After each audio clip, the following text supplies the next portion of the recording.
Naissance d'une monnaie.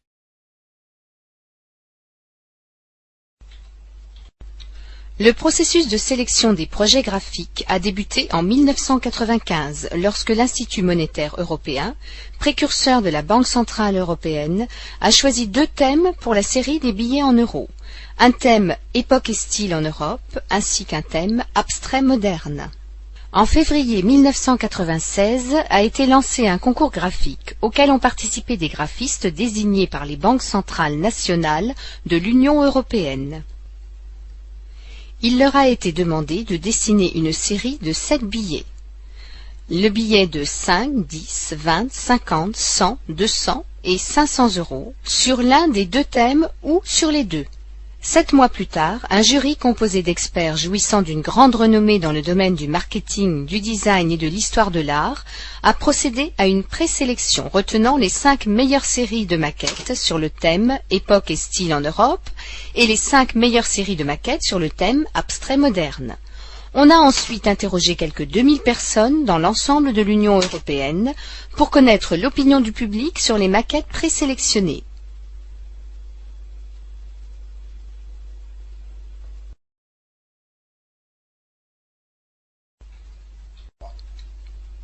Le choix final s'est porté sur des maquettes s'inspirant du thème époque et style en Europe. Une fois remaniées, les maquettes ont été transformées en billets pouvant être imprimés.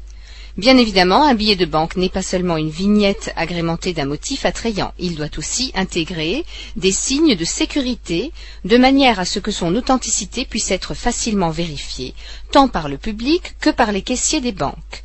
Les encres et le papier en particulier ont fait l'objet de tests techniques en vue d'assurer la résistance à l'usure des billets et l'homogénéité de la production.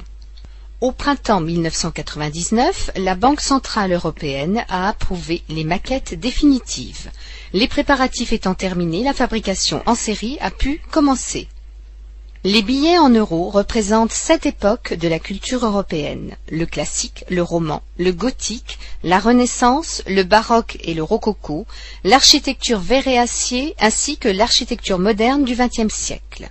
Il fallait faire ressortir les 3 grands éléments architecturaux que sont les fenêtres, les portails et les ponts, et les styles architecturaux qui les caractérisent. On retrouve sur chacun des billets les 12 étoiles de l'Union européenne qui traduisent le dynamisme et l'harmonie de l'Europe.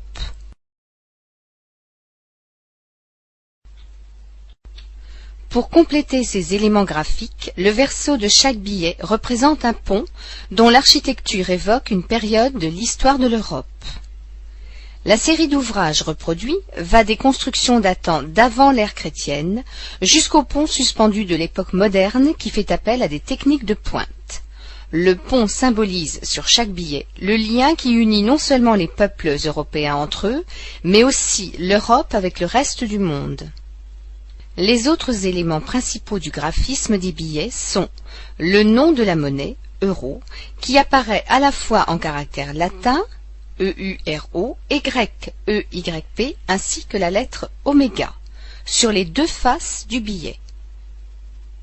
Le drapeau de l'Union européenne sur le recto, ainsi que les initiales de l'autorité émettrice, c'est-à-dire la Banque centrale européenne, reproduites dans leurs 5 variantes: BCE, ECB, EZB, EKT, EKP, correspondant aux 12 langues officielles de la Communauté européenne.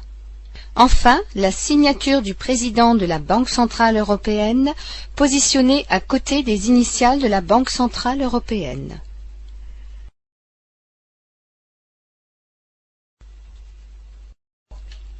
Voici un récapitulatif des caractéristiques des billets. Commençons par le verso d'un billet. À cet endroit, vous pouvez observer le drapeau européen. Ici, un pont représentant une période de l'histoire de l'Europe. Ici, un filigrane. Il s'agit d'un dessin se trouvant dans le corps du billet et que l'on peut voir par transparence. Une carte satellite de l'Europe. Au bas du billet, des petites cartes représentant les départements d'outre-mer. Et ici, l'écriture euro en alphabet latin et au-dessous en alphabet grec. Observons maintenant le recto d'un billet en euros, où l'on retrouve le filigrane ainsi que les deux alphabets.